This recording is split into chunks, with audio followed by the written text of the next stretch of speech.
দেখুন 250 গ্রাম আমি গোবিন্দভোগ চালকে আমি রাত্রে ভিজিয়ে রেখেছিলাম, সেইগুলোকে এখন আমি মিক্সিতে বেটে নেব। তো একটুখানি জল চলে গেছে, একটু জল। দেখুন আমি চালগুলোকে সব নিয়ে নিয়েছি মিক্সিতে, এখন এগুলোকে আমি গুঁড়ো করে নেব। তো একদম দেখুন আমি 250 নিয়েছিলাম গোবিন্দভোগ চাল, ভিজিয়ে রেখেছিলাম, আপনাদের তো বলেইছিলাম যে 250 গ্রাম নিয়েছি। দেখুন সেটা দেখিয়ে দিলাম আপনাদের। চালগুলোকে আমি একটু মিক্সিতে গুঁড়ো করে নিয়ে দেখুন এইটুকু বেরিয়েছে। তবে আমি দুবার ধরে মিক্সিতে কিন্তু এটা ঘুরিয়ে নিলাম, তারপর কিন্তু একদম না বেরোনোর মতোই এই দেখুন, আর একদম পাউডারের মতো মিহি হয়েছে, এরকমই করে নিতে হবে। আরেকটা জিনিস আপনাদের দেখাই, আমি মিক্সিতে নারকেল বেটে রেখেছি। দেখুন এটাকে নারকেলের পুর তৈরি করব, ভেতরে যে স্টাফিংটা দেবো পাটিসাপটা সেটা তৈরি করব। তো এটা বেটে রেখেছি, তবে আমি গুড় দিয়ে করব, চিনি দিয়ে নয়। চিনিটা আমরা একটু অ্যাভয়েড করি সেই কারণে। আর এগুলোকে আমি আলাদা একটা বেটে জায়গাতে ঢেলে রাখবো। নমস্কার, পশ্চিম মেদিনীপুর থেকে পুতুলের হোম কিচেনে আপনাদের সকলকে জানাই স্বাগত। আশা করি আপনারা সকলেই খুব ভালো আছেন, আমিও খুব ভালো আছি। আপনারা পাটিসাপটা যে আমি আজকে দেখাবো, শেষ পর্যন্ত ভিডিওটা দেখার জন্য আপনাদেরকে অনুরোধ রইল, শেষ পর্যন্ত আপনারা ভিডিওটা দেখবেন। আর কেমন হয়েছে অবশ্যই আমাকে কমেন্ট করে জানাবেন। আর প্লিজ লাইক, সাবস্ক্রাইব আর শেয়ার করতে একদম ভুলবেন না। যত পারবেন একটু শেয়ার করে দিন আমার নতুন বন্ধুদেরকে, আমার নতুন নতুন ধরনের পাটিসাপটার ভিডিওটা দেখার সুযোগ করে দেবেন, সব ভিডিওগুলোই। তবে পাটিসাপটার মধ্যে আমার তো কোথাও একটুখানি একটু আলাদা থাকবে সকলের থেকে, সেটা দেখার জন্য আপনাদেরকে আমার সাথে ভিডিওটা পুরো দেখতে হবে। তো কোথায় আমি একটু আলাদা করছি সেটাও আপনাদেরকে কমেন্ট করে জানাতে হবে, যে আমি কোনখানে পাটিসাপটা একটু আলাদা করছি। অনেকে পাটিসাপটা বলে আমি তুলতে পারি না, তোলা যায় না, ভেঙে যায়, সেটাই আপনাদের দেখিয়ে দেবো কিভাবে তুলবেন।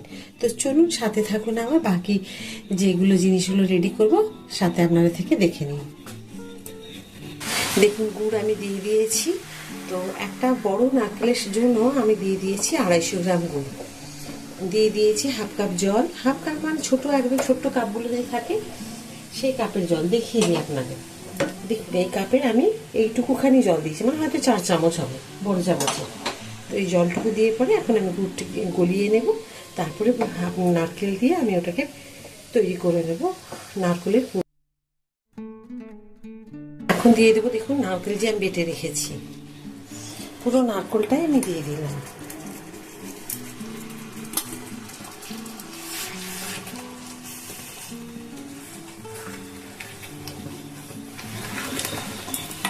দেখুন এই যে আমি নারকেলের পুরটা করছি, এটা আমি দিয়ে দেব 2 চামচ এই যে গোবিন্দভোগ চালের গুঁড়ি করে রাখলাম, আপনারা দেখলেন, আপনাদের সামনেই করেছি আমি। এই চালের গুঁড়ি আমি 2 চামচ দিয়ে দিলাম। এতে কি হবে, খুব সুন্দর স্টাফিংটা হবে আর খেতেও খুব সুন্দর লাগবে। তো আমি তো পুরোটাই দেখুন আপনাদেরকে সাথে শেয়ার করলাম।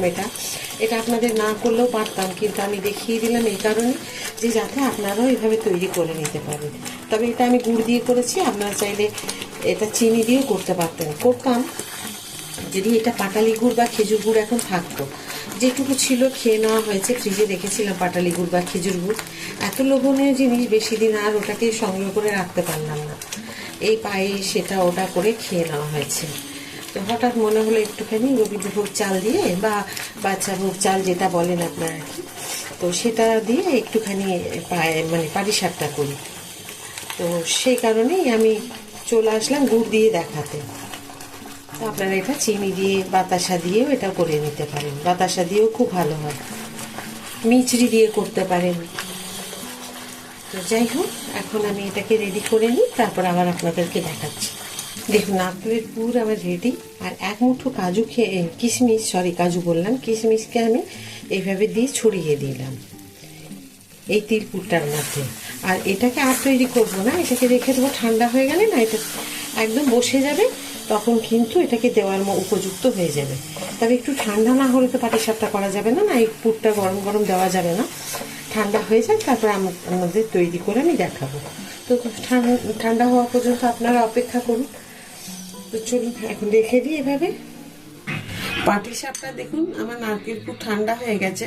আর এখানে যে গোবিন্দভোগ চালের গুঁড়ো করে নিয়েছি, আপনারা দেখেছেন, এই বড় জায়গায় একটা ঢেলে নিয়েছি। আর নিয়েছি এখানে দেখুন 100 গ্রাম, এক বাটি সুজি, 100 গ্রাম সুজি বলছি। এখানে সুজি আছে ধরে নিন কম করে অন্তত 200 গ্রাম হবে এখানে। আর এখানে দিচ্ছি আমি, এখন এতটা ময়দা দেব না, দেব হচ্ছে হাফ বাটি, মানে সেম বাটি দিয়ে নিয়েছি, অর্ধেকটা বাটি দিলাম ময়দা। তারপর দিয়ে দেব এখানে পরিমাণ মতো নুন। নুন যেটুকু লাগবে আগে এখন একটু দেখে নেব, তারপরে যদি মনে হয় প্রয়োজন হয় একটু দেখে নিতে হবে মুখে ঠেকিয়ে, তাহলে দেব।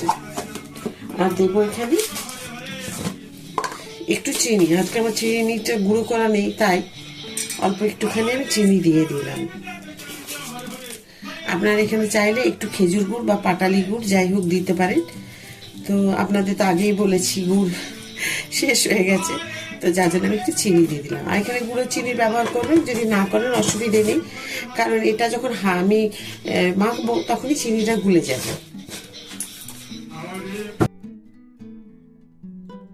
এবার দেখুন এগুলোকে সব হাত দিয়ে ভালো করে মিশিয়ে নিচ্ছি। তারপরে একটু একটু জল দিয়ে দিয়ে আমি এটাকে,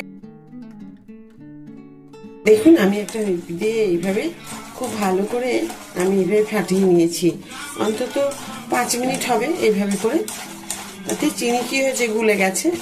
আর ময়দা আমি হাফ বাটি দিয়েছি, আর দেওয়ার প্রয়োজন হয়নি।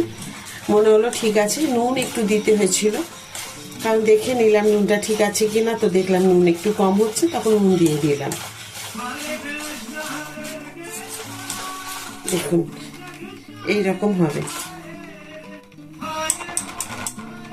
এখন আপনাদের দেখিয়ে দিই, এইরকম হবে, ঘনত্বটা হবে ঠিক এইরকম। এর থেকে পাতলা করলে কিন্তু হয়তো আপনারা তুলতে পারবেন কিনা জানি না, কিন্তু এটা কিন্তু পাটিসাপটার জন্য একদম পারফেক্ট।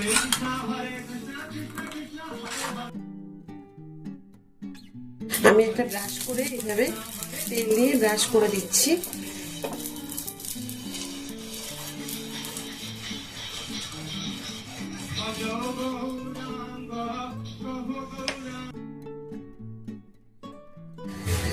দেখুন আমি এবারে একটা দিয়ে দিচ্ছি, আপনাদের দেখিয়ে দিচ্ছি, অল্প পরিমাণ দেব। এটা খুব বেশি বড় করে না, আপনারা যদি চান করতে পারেন।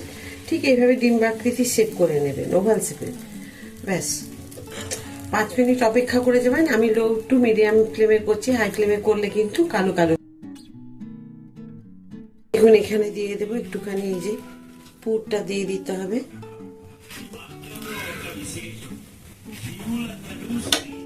দিয়ে তারপরে এটাকে আমি ঠিক এইভাবে উল্টে দেব। দেখুন কত সহজে হয়ে যাচ্ছে।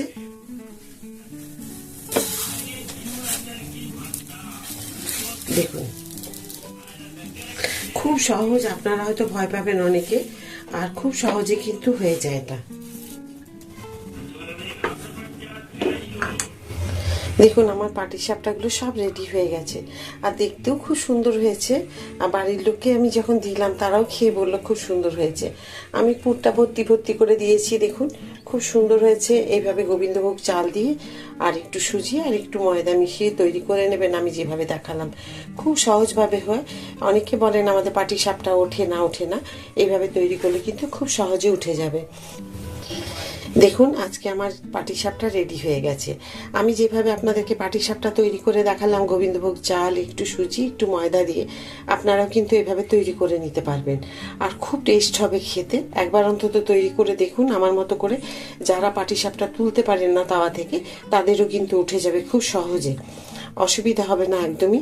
তারপরে আমাকে কমেন্ট করবেন। আর খুব খেতে সুস্বাদু হবে, মানে খুব টেস্টি হবে খেতে এটা। যেহেতু গোবিন্দভোগ চাল দিয়ে আমি করেছি, এর একটা আলাদা মানে গন্ধ আসবে। আর আপনারা দেখেছেন নারকেল পুরোও আমি একটুখানি দিয়েছি গোবিন্দভোগ চাল, যার জন্য খুব সুস্বাদু হবে খেতে। তো অবশ্যই একবার তৈরি করে বাড়িতে দেখবেন। অনেকে ভয় পান পাটিসাপটা করতে, উঠবে না, ভেঙে যাবে, একদম কিচ্ছু হবে না। খুব সুন্দরভাবে এই পাটিসাপটা হয়ে যায়। তা আমি পুর ভর্তি করে করে দিয়েছি, আপনাদের আজকে দেখালাম। আশা করি আপনাদের খুব ভালো লেগেছে আজকে পাটিসাপটার ভিডিও। আর শেষ পর্যন্ত ভিডিওটি দেখার জন্য আপনাদেরকে অসংখ্য ধন্যবাদ। এইভাবেই আপনারা আমার সাথে থাকবেন, পাশে থাকবেন। আবার আরেকবার মনে করে দেবো, প্লিজ লাইক, সাবস্ক্রাইব আর শেয়ার করতে ভুলবেন না। ভিডিওগুলি শেয়ার করে দিলে আমার নতুন নতুন বন্ধুরা আমার ভিডিওগুলি দেখে তৈরি করে নিতে পারবে। তো সবাইকে আবার বারবার আমি মনে করিয়ে দিই। তো আরেকটা নতুন ভিডিওতে নতুন রান্না নিয়ে আপনাদের কাছে আমি চলে আসব। সবাই খুব ভালো থাকুন এই বলে আজকের ভিডিওটা শেষ করছি। নমস্কার।